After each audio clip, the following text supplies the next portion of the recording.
Bonjour à toutes et à tous, soyez les bienvenus sur Foot Normand, bienvenue pour ce nouvel épisode du débrief, le 17e, partie 1. Aujourd'hui on va revenir sur ce qui s'est passé ce week-end, les 17e journées pour les championnats de National 3 et de National 2, prenez donc place.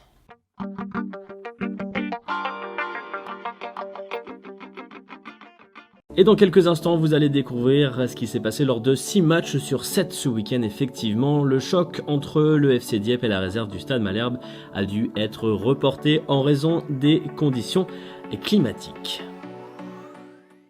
On va ouvrir cet épisode par du National 3. Ce que je vous propose pour cette émission, c'est qu'on redescende tout au long du classement. On va donc commencer par le choc du week-end, celui qui a opposé le leader incontesté jusqu'à présent de ce championnat, l'AS Villers-Houlgate, qui recevait une équipe de l'AS Chatou toujours invaincue à l'extérieur. C'est sans nul doute le choc de cette 17e journée de championnat de National 3 au stade André Salès entre l'AS Villers-Houlgate, premier de ce classement, et l'AS Chatou, équipe toujours invaincue à l'extérieur et troisième de National 3. Et ce sont les hommes de Benjamin Morel qui se procurent la première occasion avec ce bon décalage côté gauche et cette frappe qui passe juste au-dessus. Quelques minutes plus tard, il y a ce dégagement de la défense qui revient dans les pieds des joueurs locaux, cette très belle combinaison, ce jeu à 3 et cette conclusion d'Omar Kounté qui vient ouvrir le score à la 25e minute de jeu après un mouvement collectif de très grande facture. On revoit tout ça au ralenti avec cette conclusion d'Omar Kounté. Magnifique réalisation des hommes de Benjamin Morel, 1-0 pour l'AS Villers-Houlgate, mais attention l'AS Chatou qui va réagir avec cette tête qui passe tout le long loin du cadre. On a eu très chaud. L'AS Villers-Houlgate qui rentrera donc à la mi-temps avec cet avantage de 1-0. Au retour des vestiaires, c'est l'AS Chatou qui attaque fort avec cette frappe qui passe juste au-dessus. Un nouveau centre pour l'AS Chatou. Le ballon qui est mis au second poteau. Cette reprise qui frôle le cadre une nouvelle fois. Une réaction de l'AS Villers-Houlgate avec ce coup franc. Ce cafouillage dans la défense et le ballon qui ne peut pas être repris. Chatou qui attaque et qui appuie côté droit avec ses très bons mouvements. Ça passe avec cette frappe et le ballon qui s'envole juste au-dessus du cadre. Peut-être une dernière occasion avec cette relance du gardien. Et non, on en restera là. Victoire 1-0 de l'AS Villers-Houlgate qui réalise une très grande performance. Première défaite à l'extérieur pour l'AS Chatou. On enchaîne dans cet épisode du débrief, l'épisode 17 partie 1, avec le déplacement de l'US Alençon, deuxième avant cette 17e journée qui avait à faire ce week-end à la réserve du Havre, une formation en position de relégable avant de recevoir les hommes de Vincent Legnaud. En position de relégable, mais revenu avec un point précieux de son déplacement avec l'AS Chatou, la réserve du Havre qui va commencer tambour battant avec le bijou de ce week-end. Superbe frappe de Steven Cave. Le pauvre Romain Anquincan qui ne peut rien sur cette superbe tentative du Havre. Ça fait déjà 1-0 pour les Hackmen. Et on se fait un petit plaisir, on la revoit cette frappe téléguidée dans la lucarne alençonnaise. La réaction derrière qui va démarrer pour Hakim El Hamdaoui et ses partenaires contraints de revenir sur le terrain synthétique d'Yvetot. Le bon débordement d'El Hamdaoui qui malheureusement ne va pas trouver preneur avec ce bon tacle défensif. Les problèmes des joueurs de l'US Alençon qui ne doivent pas perdre de temps s'ils veulent encore rattraper l'AS Villers-Houlgate au sommet vont s'accentuer avec Noah Obougou qui réussit à marquer cette belle reprise en demi-volée. Romain Anquincan est trop court, battu sur sa gauche et 2-0 après 16 minutes pour la réserve du Havre qui réussit d'excellents débuts dans cette partie. On est contraint côté alençonnais de réagir. On va profiter d'une petite erreur de l'arrière-garde havraise pour se remettre du baume au cœur avec cette attaque éclair.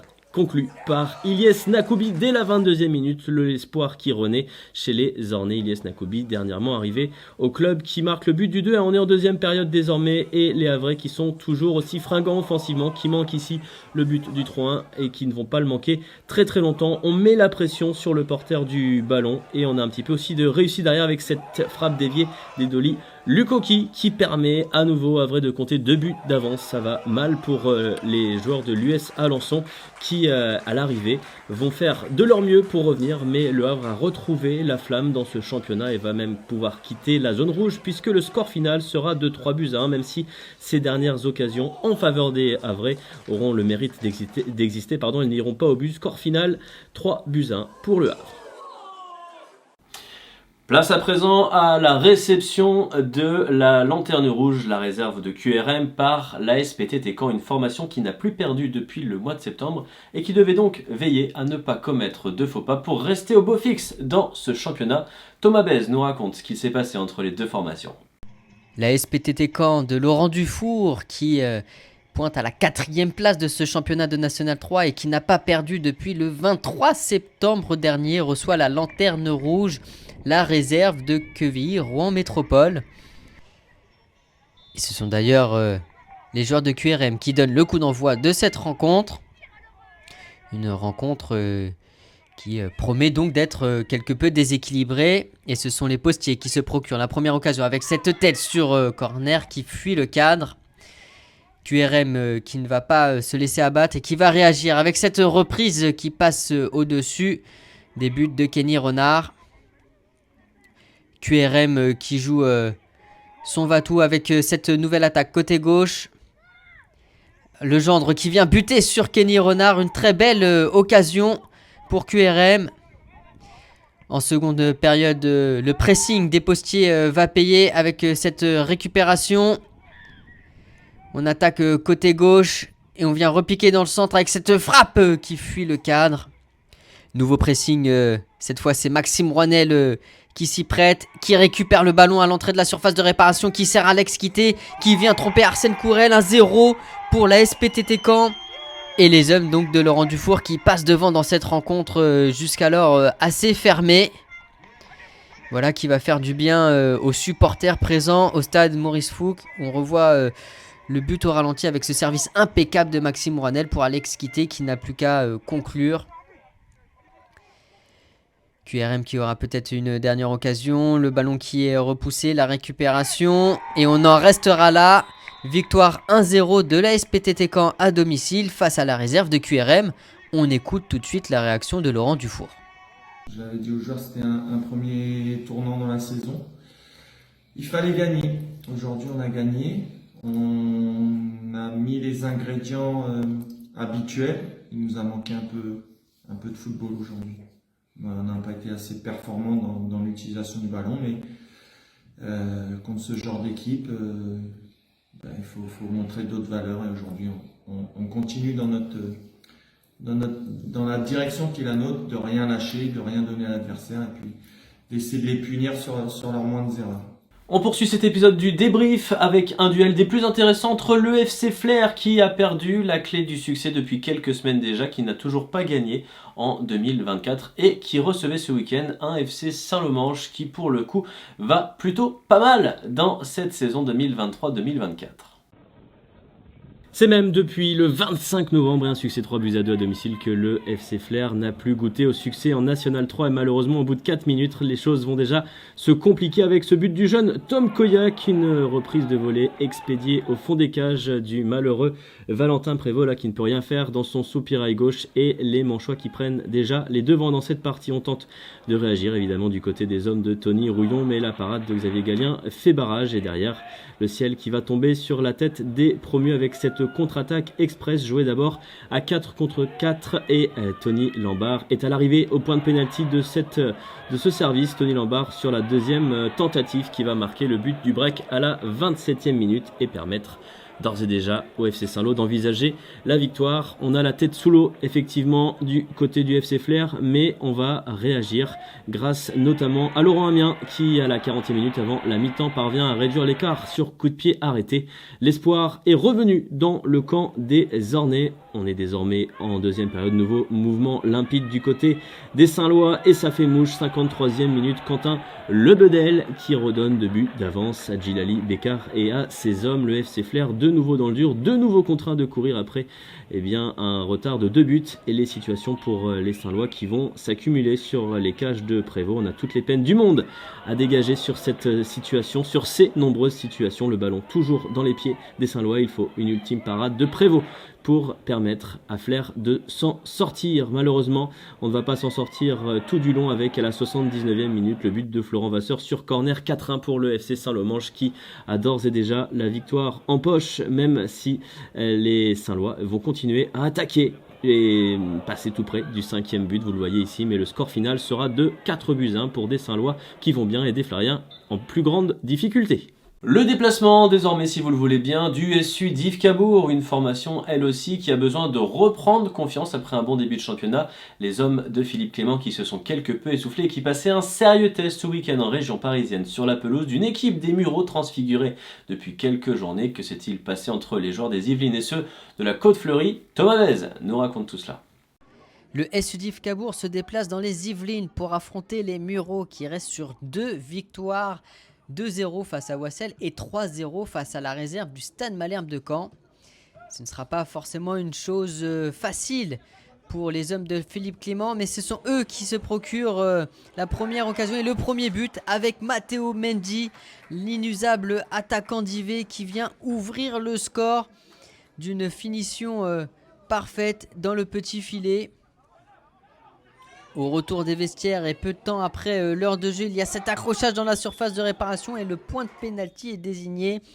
Idrissa Seydi s'en charge et double la mise à la 66e minute de jeu pour le SU d'Yves Cabourg, 2-0 donc. Mais à peine 2 minutes plus tard, sur corner, il y a cette tête qui est dégagée, le danger n'est pas tout à fait écarté et c'est Lucas Caban-Chastas qui vient réduire le score à 2-1 avec ce ballon qui traverse la défense. 81e minute de jeu, ce coup franc parfaitement tiré au second poteau, c'est Koli Doucouré qui vient égaliser d'une tête croisée de partout et les locaux qui pensent avoir fait le plus dur avec cette remontada. On revoit ce but au ralenti, cette tête au second poteau est imparable. 1 minute après, Matteo Mendy qui est lancé dans la profondeur à l'entrée de la surface de réparation. Malheureusement, on ne verra pas la finition de cette frappe, mais c'est bien le 3-2. 3-2 pour le SU d'Yves Cabourg. Et donc les hommes de Philippe Clément qui repartiront de la région parisienne avec les 3 points. C'était un duel ce week-end forcément crispant entre deux formations concernées par la lutte pour ne pas redescendre en Régional 1 et qui possédait avant cette 17e journée le même nombre de points, à savoir 16. L'AG-Caen se déplaçait en effet du côté du CMS Wassel. Que s'est-il passé entre ces deux équipes en grand besoin d'oxygène? On voit tout de suite ça en images. Le CMS Wassel doit confirmer sa belle victoire 2-0 face à la réserve de QRM, face à la Caen, en quête de points également après avoir remporté deux matchs. Les hommes de Christophe Dubos qui ont rechuté à domicile face aux leaders de ce championnat le week-end dernier. Et ce sont bien les Canets qui se procurent la première occasion avec cette frappe trop écrasée malheureusement. Wassel qui va réagir avec ce ballon dans la surface de réparation et l'arrêt de Pascal Michelisi qui détourne en corner. Nouvelle occasion avec cette bonne sortie de Pascal Michelisi. Mais Wassel qui va continuer d'attaquer, cette fois c'est sur corner. Avec ce ballon qui est bien tiré, le ballon qui passe devant toute la défense et c'est Carlet Ouman qui vient ouvrir le score 1-0. On revoit là le but au ralenti. La défense canaise un peu attentive. Mais il va y avoir une réaction avec Sabri Toufiki. 3 minutes plus tard à peine. Cette frappe à l'entrée de la surface de réparation et l'égalisation. Pas le temps de gamberger pour les Canets. Tout de suite l'égalisation de Sabri Toufiki. Qui remet donc les deux équipes à égalité. Avec ce ballon qui est dévié par le défenseur. En seconde période, il faut attendre la 81e minute de jeu pour voir Amir Etienne de redonner l'avantage à Wassel. Et là c'est le coup de massue pour l'AG Caen. On entre à peine dans les 10 dernières minutes et ce ballon qui est déposé. Quelques minutes plus tard il y aura un penalty pour cette faute dans la surface de réparation donc. 86e minute et c'est Emrys Gomis qui s'élance et qui vient le transformer. 3-1 pour le CMS Wassel qui va réaliser la bonne opération dans la quête du maintien. Et on écoute tout de suite donc la réaction du coach Draman Dillin. Alors un palier franchi, c'est peut-être un peu beaucoup parce que autant on méritait pas d'avoir des défaites aussi cruelles les derniers temps, autant la victoire peut-être d'hier, elle s'est jouée aussi à des détails. Celle de QRM, elle a été avec le cœur, parce que c'était un derby, et voilà, les joueurs, ils ont été héroïques sur ce match-là.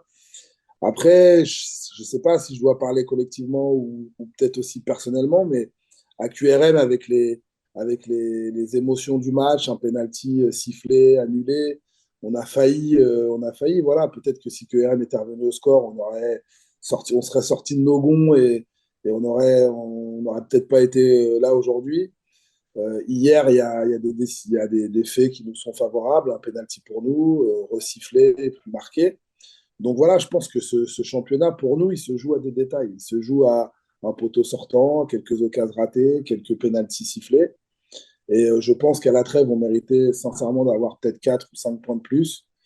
Là, aujourd'hui, hier, on les prend. Donc voilà, on prend ce qu'il y a à prendre. Mais je pense que c'est mérité sur ce qu'on produit depuis le début de la saison. Et j'espère surtout qu'on ne va pas s'arrêter là.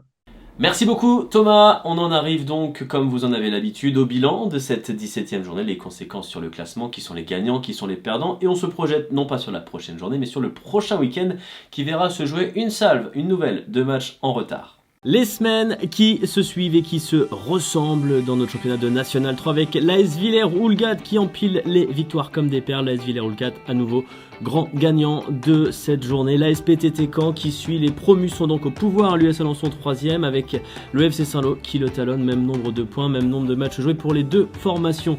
L'AS Château rétrograde au 5e rang. Le FC Dieppe en attendant de jouer son match en retard est au 6e rang. Et le SUDIF Cabourg, vous l'avez vu, apparaît dans la première moitié du tableau. Le SM Caen sans avoir joué rétrograde dans la deuxième moitié de tableau. Les bonnes opérations sont pour le CMS Wassel et la réserve du Havre. Attention au FC Flair qui rétrograde à la 11e position. Le matelas d'avance pris par les hommes de Tony Rouillon qui est réduit à peau de chagrin. Les trois relégables sont l'AG Caen, les Mureaux et la réserve de QRM, de plus en plus en difficulté dans ce championnat.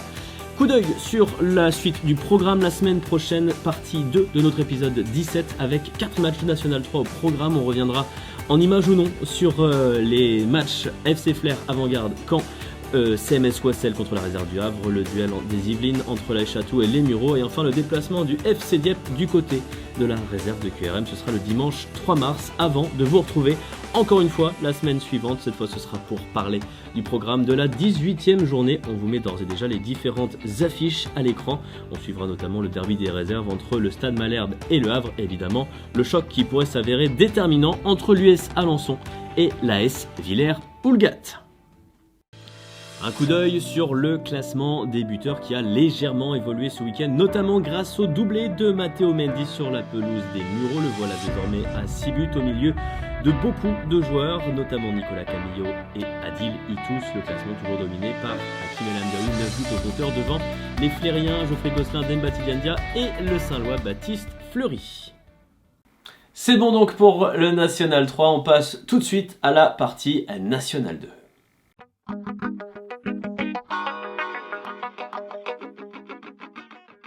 Une partie National 2 qui sera plus courte que prévu. On aurait dû vous parler en effet du duel d'importance, la réception par l'AF Virois de la réserve de Lorient, lanterne rouge du championnat de National 2. Malheureusement, en raison des conditions climatiques et de l'état de la pelouse du stade Pierre-Comte, cette rencontre a été décalée d'une semaine. L'AF Virois qui recevra donc Lorient la semaine prochaine. On va donc se consacrer à une seule rencontre dans cette partie N2.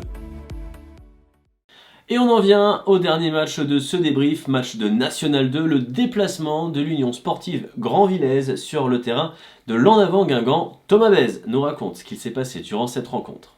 Les Grands-Villais doivent s'imposer chez la réserve de l'En Avant Guingamp pour rester accrochés à l'US Boulogne, toujours leader de ce championnat de National 2. Et les hommes d'Olivier Kaoro vont très bien débuter la rencontre avec ce pénalty transformé à la 6e minute de jeu par Sofiane Amar, qui met tout de suite les Grandvillais sur de bons rails dans cette rencontre. Et ce même Sofiane Amar qui à la 32e minute de jeu va doubler le score 2-0 pour l'US Grandville.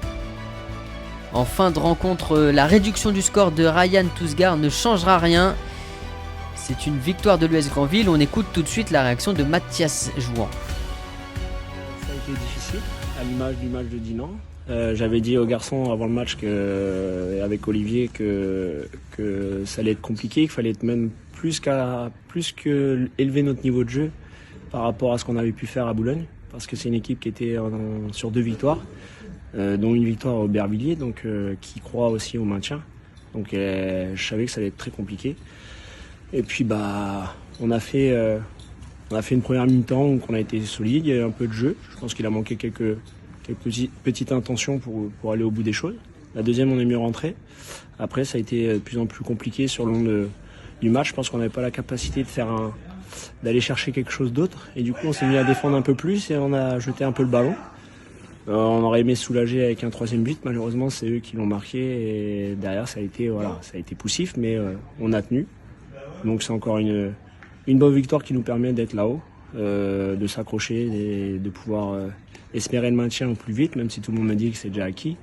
Mais quand on vit une saison comme l'année dernière, nous on pense déjà à ça. Puis on verra par la suite ce qu'on sera capable d'enchaîner. Voyons désormais où il se situe dans le classement de la 4e division et on se projette aussi sur le programme de la future journée qui n'aura pas lieu la semaine prochaine, mais dans 2 semaines. Où en est-on alors dans le championnat de National 2 après la 17e journée? Bien vous le voyez, l'US Grandville toujours solidement accroché à la 2e place, toujours 2 points derrière l'US Boulogne, elle aussi victorieuse ce week-end. Le trou est fait cependant pour l'US Grandville sur son plus proche, poursuivant 5 points d'avance sur l'équipe de Aubervilliers. La Virois n'a pas joué, mais vous le voyez, on connaît déjà la teneur du prochain rendez-vous des hommes de Cédric O'Haraud. Ils pourront se rapprocher à 3 points éventuellement de la ligne de flottaison s'ils venaient à battre dès la semaine prochaine la réserve de Lorient. Le match est fixé au samedi 2 mars. Les Virois auront donc l'occasion de se relancer pleinement dans la course au maintien. La journée 18 aura lieu la semaine suivante. L'US Grandville recevra l'équipe de Borgo le vendredi 8 mars. Du côté de l'AS Virois, on ira chez un concurrent direct, le Stade Briochin, le samedi 9 mars, pour pourquoi pas faire la jonction. C'est la fin de cet épisode, le 17e du nom partie 1. Pourquoi partie 1? Parce que la partie 2 vous sera proposée lundi prochain. On reviendra sur une salve de matchs en retard en National 3, un épisode plus court que d'habitude. Remerciements à Thomas Bèze qui a réalisé la plupart de cette émission. Merci à lui, merci à toutes les personnes qui ont encore une fois contribué de près ou de loin à nous abreuver en images et en vidéo. On se retrouve donc la semaine prochaine. D'ici là, prenez soin de vous. Allez, salut!